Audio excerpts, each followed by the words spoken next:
Let's go, man. You already know football's back. You know what time it is, man. Go Me TV, your boy.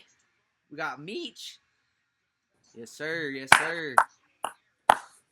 Give you guys our weekly picks, break down the games for you guys, man, every single week. And what's the idea, man? Let's get this bread. Let's use some good analysis and give you guys the predictions so that we can beat the books together. Let's get it. I heard a wise man once say, "It's a money-making Thursday." Let's go. Let's go, man.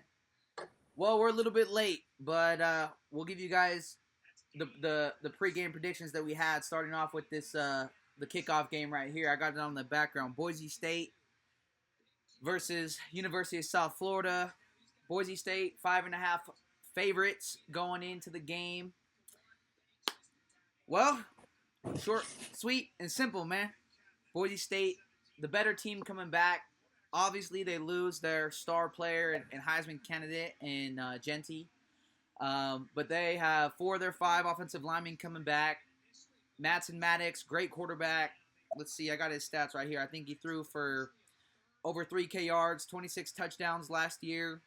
QBR is ranked as the 23rd highest in the nation. So they got a great offense, skill positions. Malik Sherrod is a great transfer player they got coming in. And then they have Sire Gaines, who's kind of a highly prospect that played right behind Genty last year.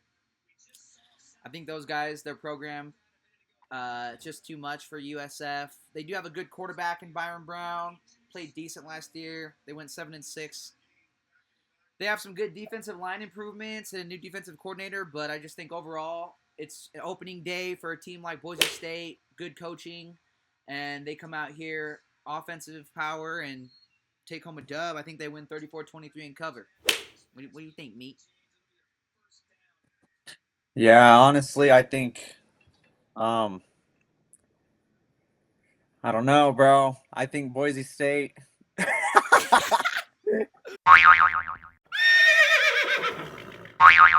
um, Shit, man. Let's start off, boy. Boise State first 12-man playoff in 2024, and Boise State, the first place team in their conference. They're in the Mountain West Conference. They made it to the 12-man playoff last year, so keep that in mind. Yeah, they They did. are still they lost their Heisman player. They lost their Heisman player Ashton Genty. So I mean, that's a big loss for them, but they got a lot of key returning players, and I feel like the squad they got is a squad they can have a chance at going back to the playoff with. Um, South Florida, on the other hand, man, 7-6 last year in the Sun Belt Conference. Not really good. They lost their starting running back and their starting quarterback. They have Byron Brown from 2023. He was their starter in 2023. Or actually, sorry, my bad. I don't know if he was their starter in 2023, but he had a 3,000-yard passing season in 2023. But Yeah, that's like he had he a good was, year that year. He had like a bunch of touchdowns too, and kind of a lot of picks or something, right? He had some rushing yards too. yeah, He had like his yeah, breakout kind of season was that year. I remember that. yeah. But his junior year last year, he got injured, was not able to play most of the season. I think he missed like 8 games. So that's pretty much, yeah, that's more than half the season in college football. So um, now he's coming off an injury in his senior year, and he's going up against a Boise State team that just is coming off a loss in the college football playoff. And A lot to yeah, prove. man. Yeah, man, they got a lot to prove, man. Byron Brown has a lot to. He needs to, if he wants to make it to the NFL. He's gonna have a really good season here. So, but I don't know, man. This Boise State team is just. I think they're gonna. I think they're gonna pick up from where they left off from last season. Yes, they are missing their key player, but that team chemistry is still there. Right, that continuity with the team over the. Continuity. Yep, I'm with you. I'm right there with you. Yep. Obviously, So there's maybe some. I mean, I'm trying to give you guys my unbiased opinion, but right now we got Boise State on the goal line right here, third and goal. They're about to score, man. Yep. Oh my lord. Oh my lord.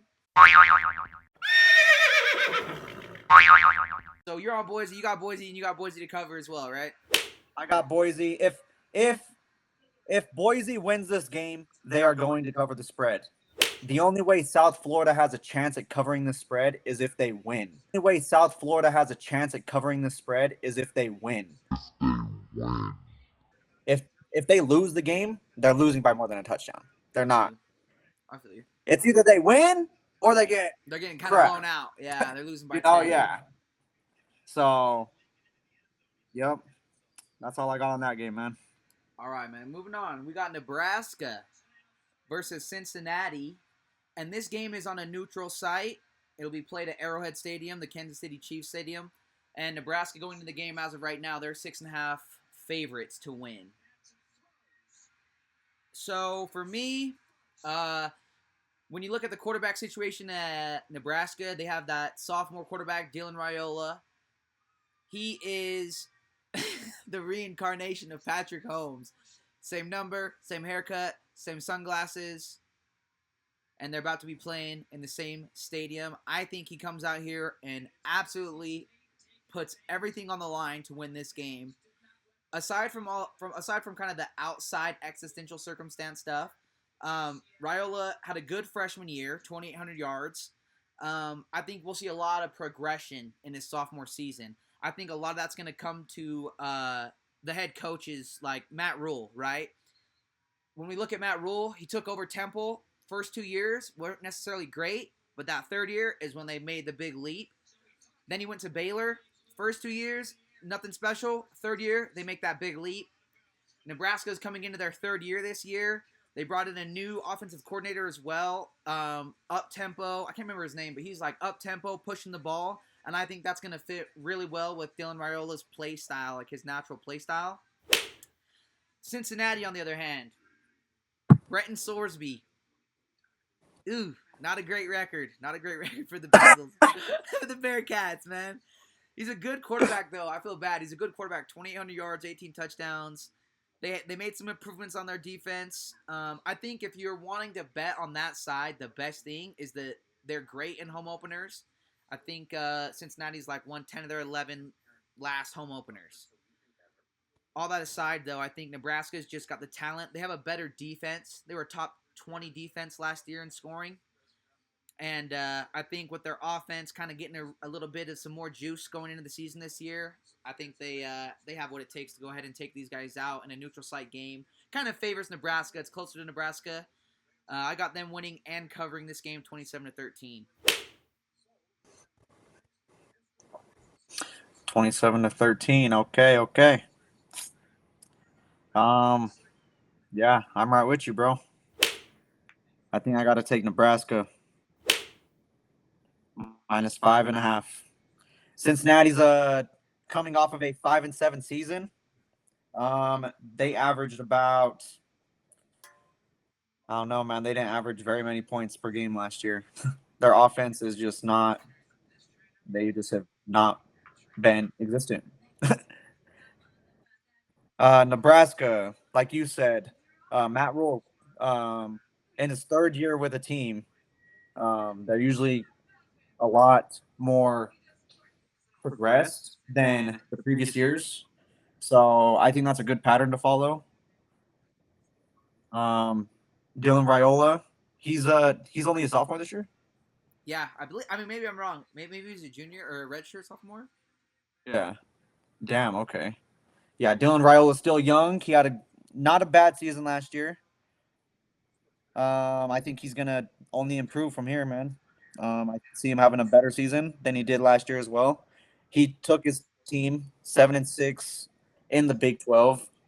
I think they still ranked almost last in their conference last year, so not a very good sign. But Cincinnati isn't much better, so I think I don't know, man. I don't know, man. I think I got to take the more experienced quarterback and the better coaching. Give me Nebraska minus 5.5. Let's do it. Let's get it. I'm on it.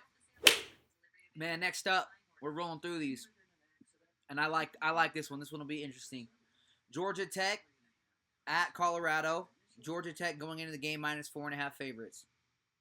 You want to start this one off, or you want me to take the wheel?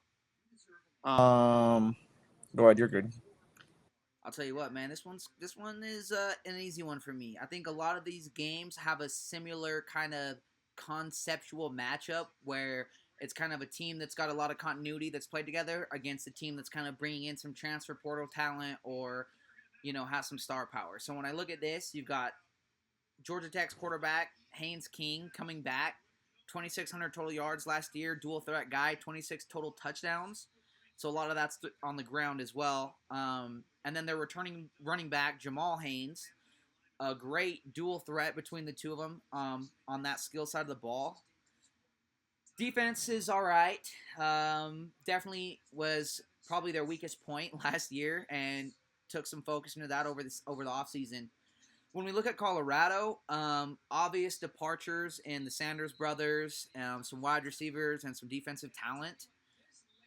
But there's a lot of pressure on, Deion Sanders. He's brought in the Liberty quarterback transfer, Caden Salter, who's a really high prospect, 1,800 yards, 15 touchdowns for them last year. They're a really good home team, and I don't know. I think it's going to be a good matchup, but I just think in this case that continuity that Georgia has is going to prevail.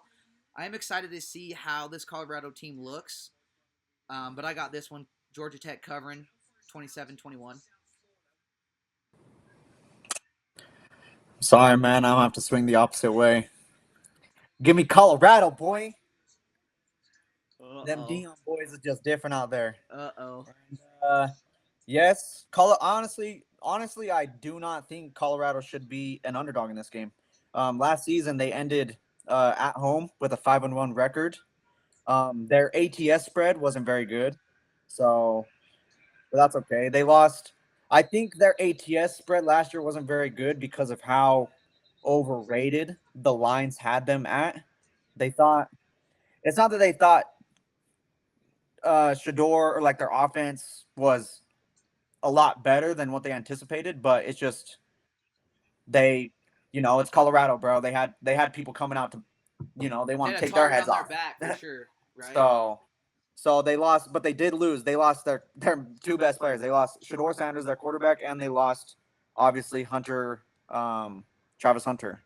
So, but I do like the off-season changes they made. They brought in Caden Salter from Liberty, and he is actually a really good quarterback. And I think he's the better quarterback in this game. So, and I think Colorado also has the better coach. And based off of their record from last year at home, they are 5-1. I think it's best if you get uh, Colorado points in your back pocket, man. At home, at the crib. All right, So man. Hey, you know what that's they what I say? down. If you ain't with me, you against me. Let's Shit, stay go. on that side, then. Stay on that side, then. Man, let's go. It's gonna be a good game. Next up, man, Auburn versus Baylor. Baylor at home. Auburn 2.5 point favorites. I like this matchup. This is a real interesting matchup for me. Um, I was following the quarterback Jackson Arnold when he was playing at Oklahoma. Wait, So who's this right now? Auburn and Baylor. Auburn and Baylor. Yeah, Auburn and Baylor. Auburn just brought in that quarterback from Oklahoma, Jackson Arnold. I think he's got a decent amount of talent. I think he's going to do well in this system. They have one of the most experienced offensive lines in the SEC. I can't remember the exact number. I want to say they played like 200 and something games together, or 100 and something games together. So they've got a lot of continuity there. A top 20 defense in points, and then they're bringing in Jackson Arnold, and they're giving him a really good situation. He's got Cam Coleman on the outside there. Like I said, that front line. So I think it'll play out to be a good situation for him. On the other side of the ball, Baylor has it already proven, and in one of my eyes, probably one of the most underrated quarterbacks in the college in the league right here. Sawyer Robertson, man, this guy's a beast, absolute dog. 3K yards last year, 28 touchdowns. He is the highest rated returning quarterback coming into college. So I guess he is pretty hyped. But I'm excited to see him play. The Baylor Bears are also bringing back Bryson Washington, running back. He had over 1,000 yards last year. Um, he's a beast, man. Uh, I think these guys at home, it's a tough place to play. Arnold first start. I think it's going to be a good game, man. I think it's going to be a shootout. But I think Baylor has the defensive improvements that they needed, and their offense is going to hang with these guys. I got Baylor in a upset win, 33-30 at home, man.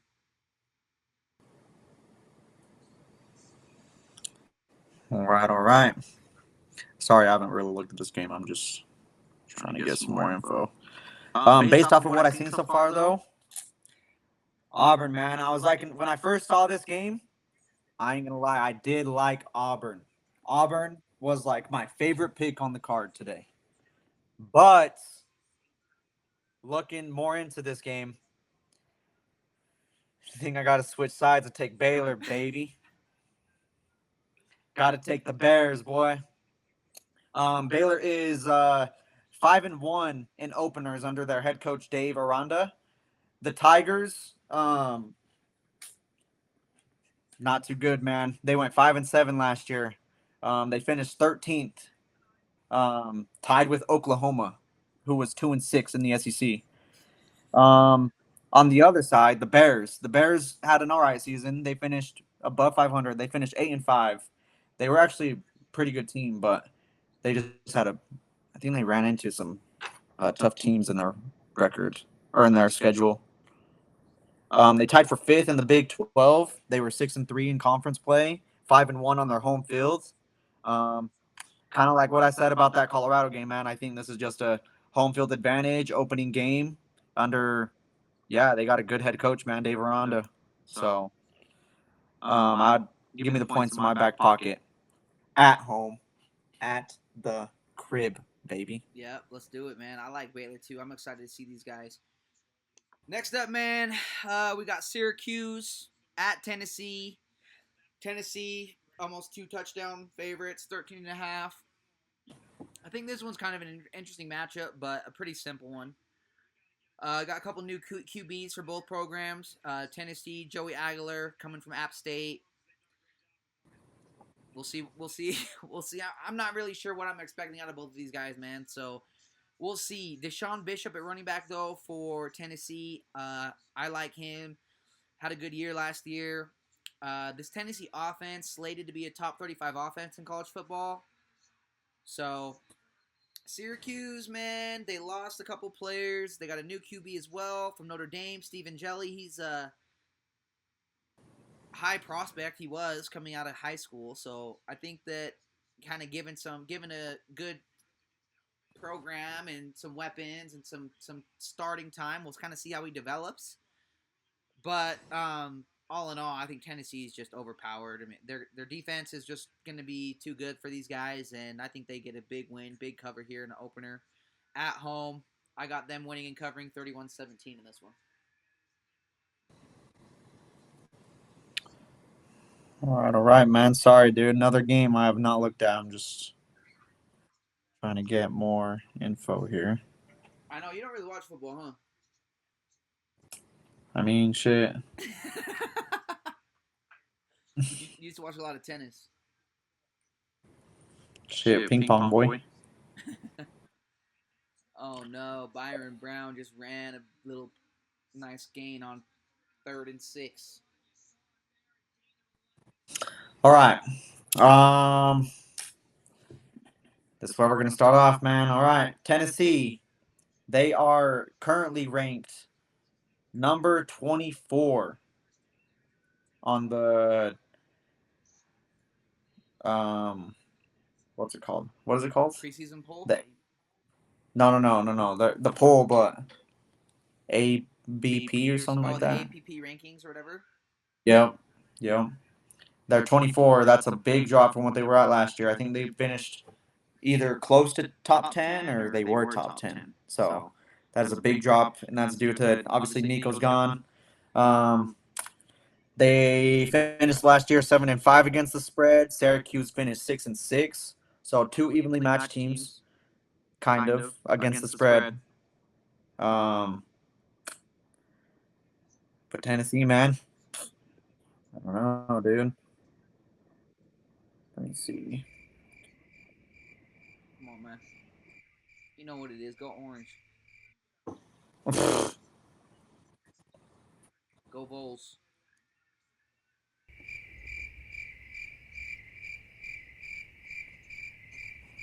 mm,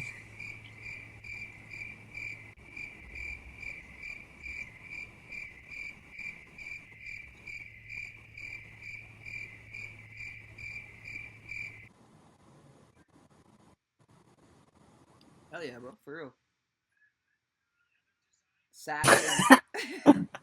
No! No! Oh my god, he just ran for it. Please tell me there's a holding, bro. There's no way he just broke 10 Jeez. tackles. I don't know, man. Everything in my power wants to take Tennessee, but they did lose. They lost a lot of good players last year. So, obviously in college football, it's always next man up, but I feel like the players they lost are. It's going to be a lot of work to get this offense back to where it was a year ago. Um, they're they lost their 5-star quarterback Nico, who went to UCLA. Um, they have a redshirt freshman now. Um, oh wait, no, my bad. They have former Appalachian State quarterback Joey Aguilar. Right, you said that. Mm-hmm.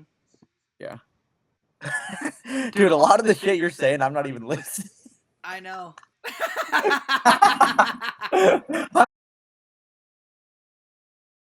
I'm like trying to, but you're saying so much shit, bro, and I'm like, fuck, dude.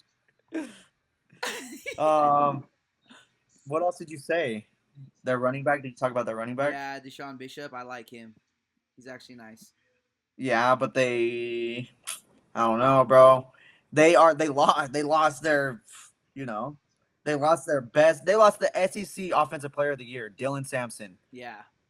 He signed with the Cleveland Browns this offseason. Did you say that? No, I didn't talk about him, but yeah, he left. That's a big missing piece for them. Yep. So there's big cleats to fill right there. Um, yeah, I mean, shit though. Bishop ain't bad though. Shit. Bishop and Lewis combined for almost 1,000 rushing yards last year and 6 touchdowns between the two of them. Yeah, they're Um, playing behind what's his the name? the problem is Tennessee's wide receivers. So they lost their quarterback, they lost their running back, and the wide receiver position is also not looking very good to them. So they're they're in the midst of a whole rebuild in their offense. They do have returning players, so that is good, but they weren't starters. So, but like I said, it's always next man up mentality. I feel like this Tennessee team has been overrated for the last maybe 2 seasons. They've had some really good players, but they I feel like the Lions have had them overrated recently. I feel like now they're I don't know now this I feel like the Lions got them a little too high, but Syracuse is not a very good team. They are coming off a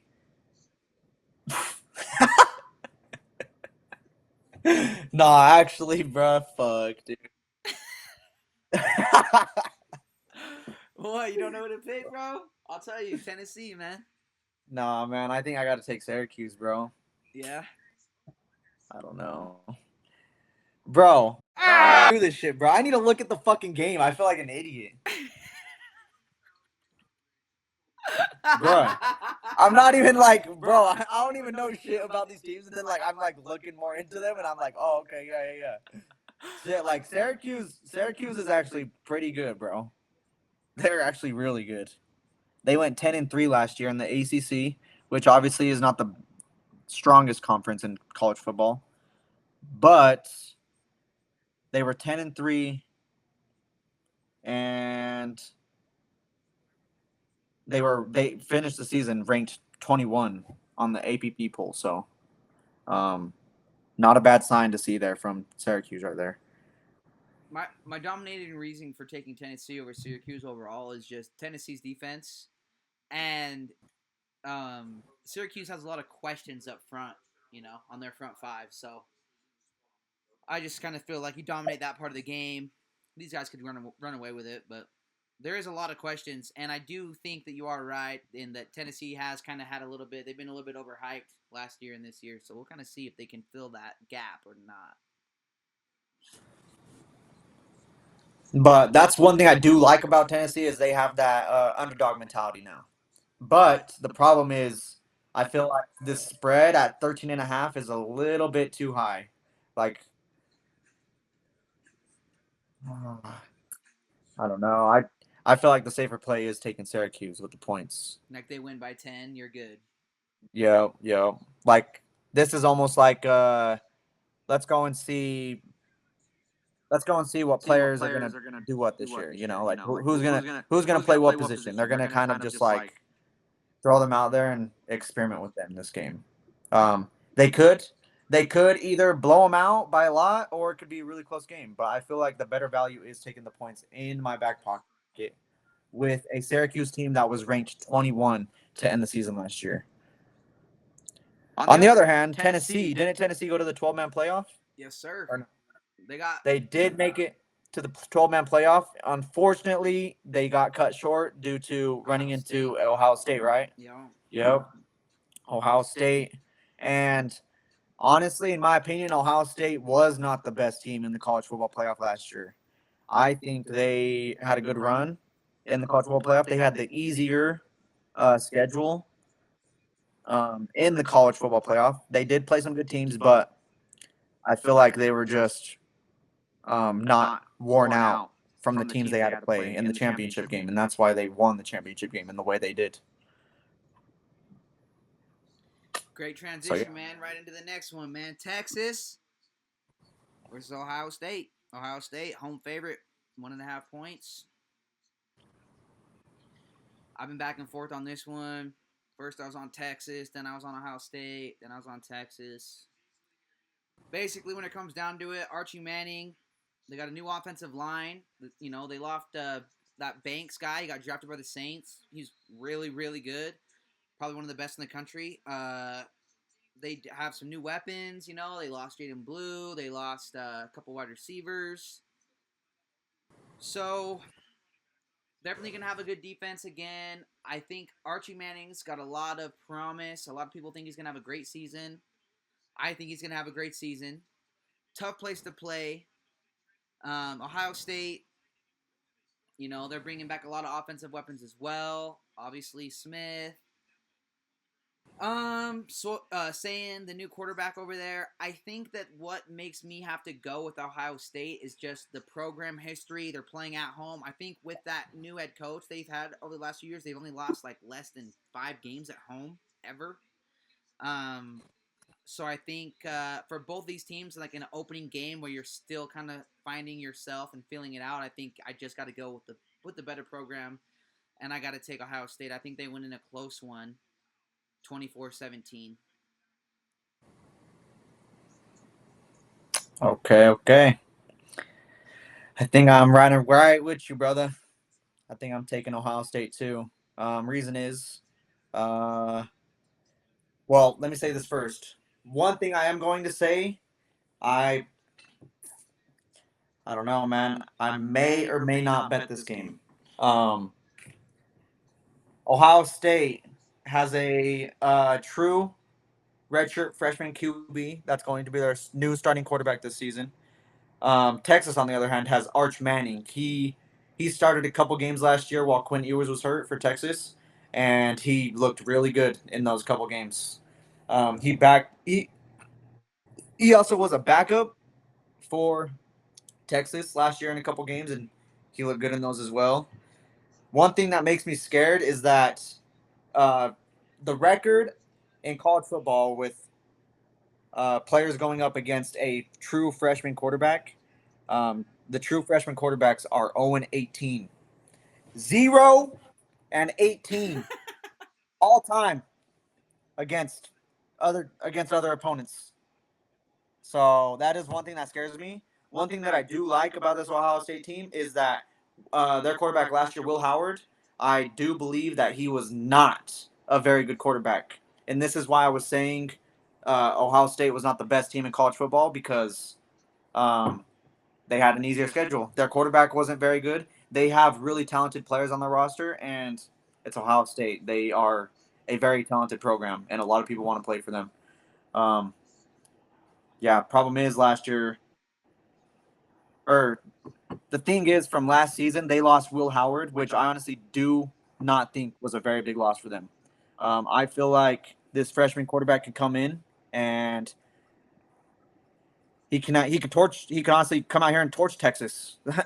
I mean, we saw what other teams did to Texas last year. Texas looked like a really strong team until they faced top 10 opponents. So, like Georgia, on the other hand, they played Georgia twice last season and they lost both meetings. Georgia obviously is a very good program. Um, do I think they could beat Ohio State? Yes. Yes, I do think they can beat Ohio State. But I also do think Ohio State can beat them. Uh,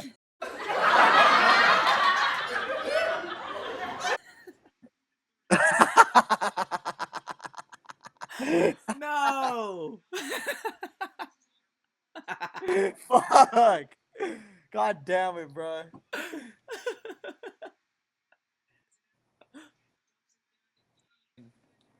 You need to let me look at these games before we do this shit. he said.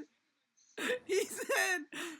I think they can beat them, but honestly, I think they can beat them.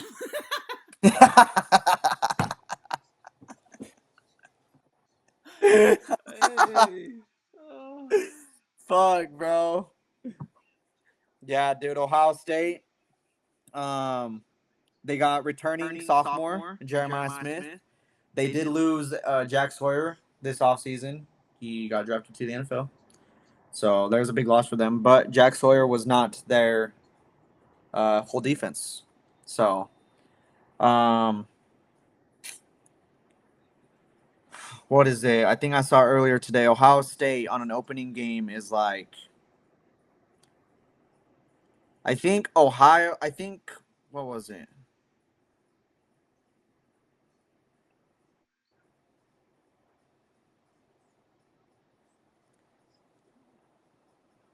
Okay, Ohio State's overall record. Ohio State's overall record in season openers of all time. Ohio State is 112 to 12 in season openers. They have won their last 25 consecutive season openers, with the most recent being. Wait, what? With the most recent being last year's. Oh, wait, what the hell? The last time Ohio State lost a season opener was in 1999.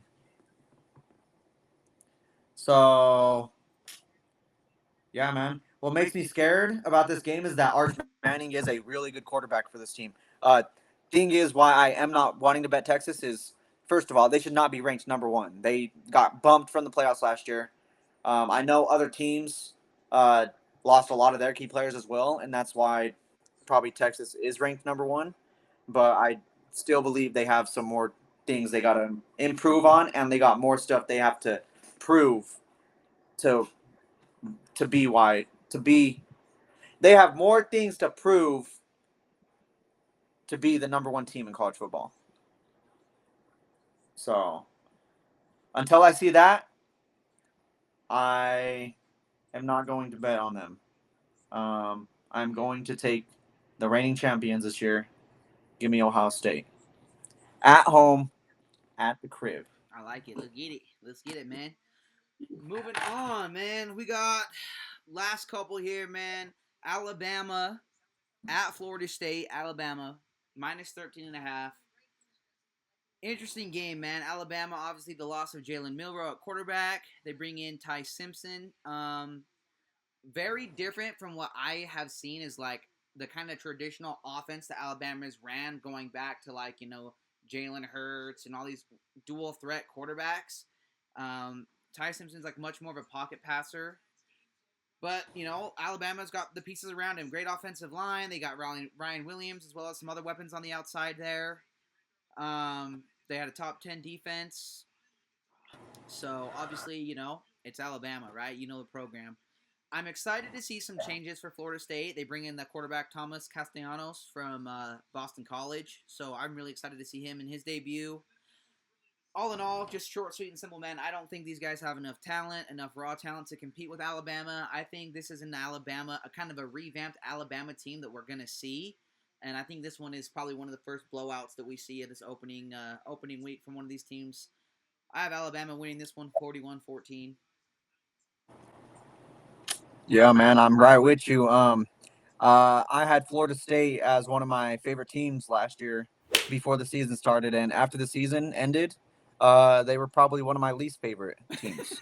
So I'm going to stick with my gut on this one, and I'm definitely going to fade Florida State. They did not show anything last year. They almost lost to some schools that are. Here's the thing: Florida State in 2023 was a powerhouse. They were 11-0 and they got snubbed from the playoffs. And this is the reason why the 12-team playoff became a thing, is because Florida State, yes, in 2023 they went undefeated. They did not lose a single game, and they didn't even make it to the playoff. Reason being is because they lost their starting quarterback. He got hurt. He fucking broke his leg. That's tough. Just snapped. And yeah, man. Bama, they did lose some key players last year, but they got returning wide receiver Ryan Williams. I feel like he's just going to get fed the ball a lot this year, and he's going to do his thing, man. Same with Jeremiah Smith. Those two players are just Difference makers, man. yo. Yeah, I think the better value here is with Alabama, man. I just don't see myself betting on Florida State in any way. They were actually one of the worst ATS teams last year too. So here, I'll give you a number. One sec. Last year, Florida State against the record.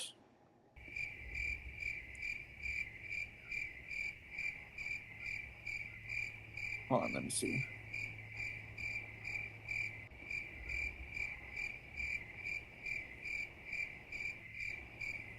Florida State. Shoot, one sec.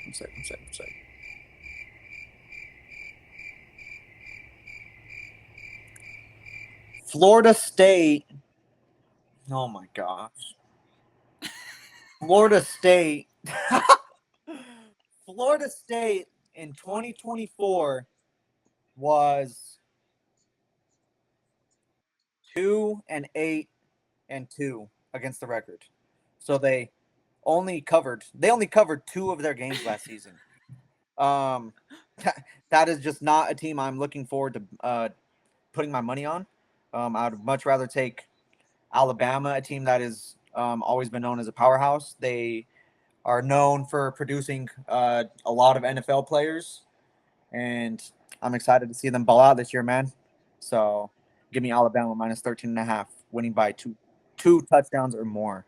Um, honestly, think it's gonna be a blowout. So I would take the over as well. Honestly, think it's gonna be like a 42-14 type of game. So, I like and the it. over is at 49.5 right now. So 42-14, that puts you at pretty much almost 60 points, 55, 60 points, man. I And like that's it. a good I over to take. like it. I But like it. yeah, roll tide, baby. 13.5, boy. Let's go, man. Moving on, man. We got Oh a game in no. here. Oh no. Oh, yep, I seen it. I've just watched him. Byron Brown, man, just busted a long run. A couple games I'm gonna probably throw in every week is like USC, Utah, LSU, just some favorite teams. So running through those real quick, USC minus 35.5 versus Missouri State. Obviously, this is a warm up game. If you see anything online, it's like USC by 100. I think USC is obviously we're going to see some of the new pieces. on offense and how they go together. They have a great defense. It's kind of what they're supposed to be. Their best part of their team, I'd say, I guess. Last year and this year was supposed to be the defensive adjustments and improvements. So we'll see how that looks. I think this is just going to be a clear blowout game, 49-10. Not much to say. I don't think they keep it close. Who? Missouri State. Yep. All right. I like it. Oh my God, Missouri State got blown out by South Dakota State last to end the season last. All right, this is a game of the week in my opinion, honestly. Clemson, they have returning star quarterback, Caden Klubnik, right? Yep. Or Kate, sorry, my bad, Cade Klubnik. He was really good quarterback last year. Their team ended up finishing 10-4. They made it to the college football playoff and they lost to Texas.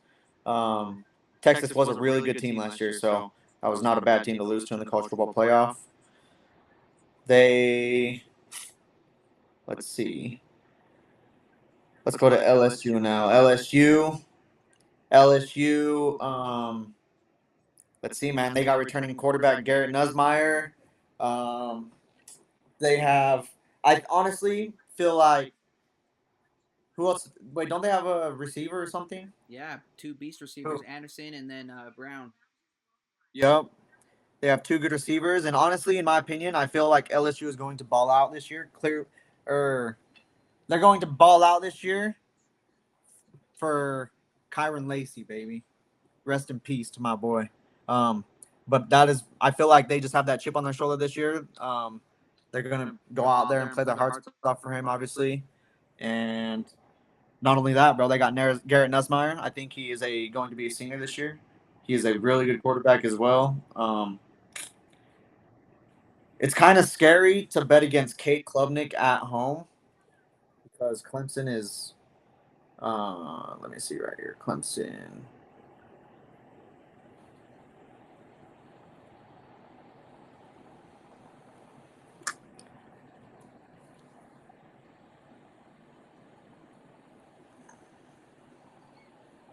Yeah, Clemson at home last season finished 5-2. They were 7-1 in conference play as well. LSU was not in their conference, but yeah, they were really good in conference play. That kind of scares me for Clemson because they were 7-1 in conference play, but they were 3-3 outside of conference play. So they're about a 50-50 team outside of the conference, and LSU was in the SEC, and we know who plays in the SEC, baby. So I think I'm going to go with my gut right here, and I'm going to take LSU. I just think they are the better team. They have a good quarterback. They have they just have a good team overall, man. So ranked to number 9 to start out the season. I think they're going to jump to a top 5 after the first week or two.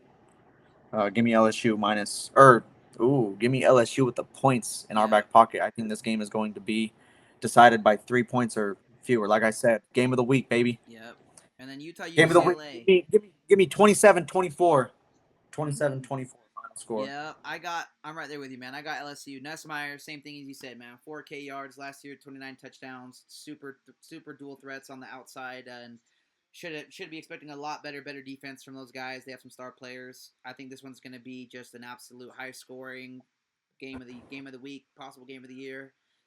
With LSU not only covering but winning outright, 33-31. And the final game, man, Utah versus UCLA. Utah Utes, one of the highest graded offensive lines coming into the college football season. They bring in a new quarterback, Devon Dampier, from somewhere out of Florida. I can't remember. He was extremely good. 3,900 yards, I think total yards, 27 total touchdowns. They have a really good running back in Wayshawn Parker and some outside threats. Great defense, really good program history, and then obviously UCLA with Nico Iamaleava transfer coming in and some other weapons.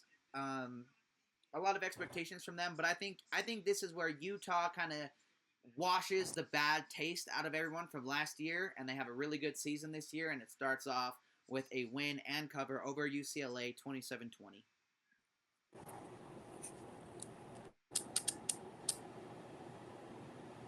27-20, huh? Look at him. He's playing with his toy. You see that?